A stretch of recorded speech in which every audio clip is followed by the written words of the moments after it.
Hi, it's Michael Zapersky from ConsultingSuccess.com, and welcome back to the Consulting Corner, where consultants learn how to consistently attract their ideal clients and earn higher fees. Today, let's talk about follow-up. Are you following up enough with your ideal clients? Do you have a pipeline of potential leads that you're not in touch with as often as you should be?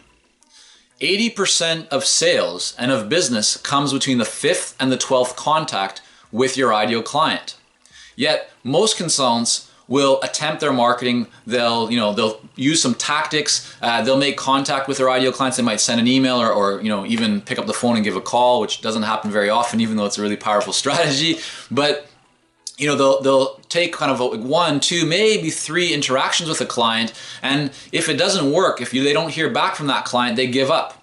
They don't continue to follow up with that ideal client. But based on so much research and data, that between the 5th and the 12th contact is where 80% of the business is made. That means that if you're not being consistent and following up with your ideal clients on that consistent basis, that you're leaving a lot of money on the table, that you really are letting a lot of opportunities slip through your fingers.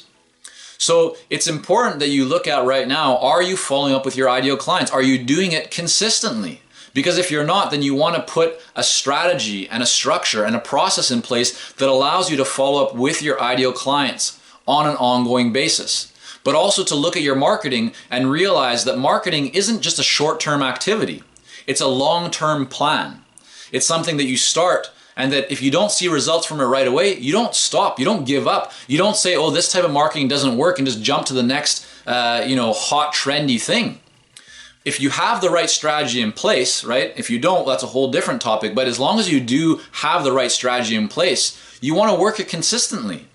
And just because if you don't get those results that you're looking for right away, doesn't mean that it's not going to work. It simply might mean that you haven't been consistent enough with it, or you haven't gone through all the potential follow-up that is required. I remember one of my clients who I worked with for 4 years in the legal sector, initially showed great interest in us working together. He's telling me, Michael, I'm really excited to get your help on my marketing and to bring in more leads for our law practice, and I'd really love to get started with you on this. So I followed up. And I didn't hear back. So I followed up again. I still didn't hear back. Then I followed up a 4th time, and I heard back and just said, yeah, I'm interested but really busy right now. Get in touch with me again soon. I continued to follow up. And I had probably about 7 different interactions with this buyer before they signed the proposal. But that turned into a 4-year engagement with that client that was extremely profitable for my consulting company.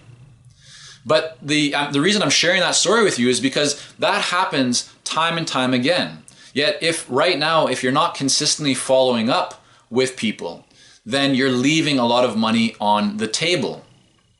The other idea about follow-up, right, is that there actually is a trick. There's a tip that I can offer you that will help you to actually reduce the number of follow-ups that you will be required to do.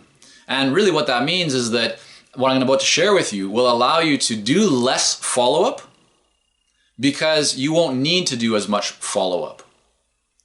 Now, before I tell you what this is, I don't want you to think that what I'm sharing with you means that you don't need to follow up, right? Follow-up is extremely important. It's probably one of the most important activities that you can be doing as you're looking and working on building your consulting business.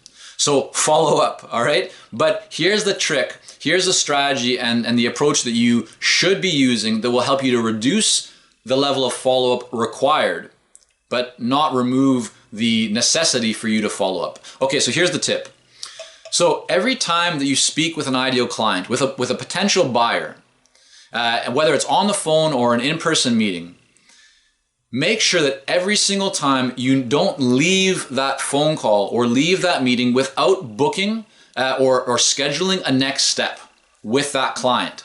So even if they're not ready to sign the agreement on that specific day, don't allow a situation to occur where you say, okay, well, let's follow up in a couple of weeks and take it from there. If you leave things that loose, what will happen is you're going to need to try and follow up with that client, to get in touch with them, to try and reschedule, and you'll end up playing telephone tag. You'll do emails back and forth, and the result is that you'll waste weeks, if not months, trying to get things back on course.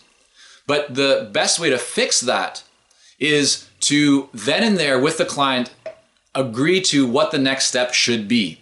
And if that next step should be that you should meet next week, or that you should have a phone call a few days later or a few weeks later, whatever it needs to be, get it down on paper into both of your calendars. Agree to that specific day and time. And when you do that, you'll find that you won't need to do as much follow-up.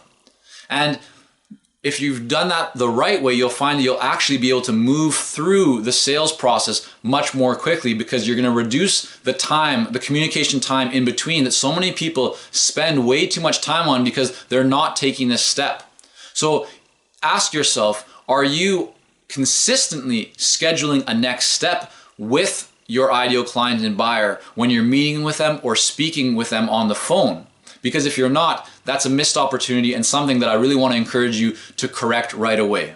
So, first of all, look at right now who you have neglected to follow up with, and follow up with them right away. And second, reduce the overall follow-up that's required by scheduling a next step with every meeting and appointment that you have with your ideal clients. It'll serve you really well.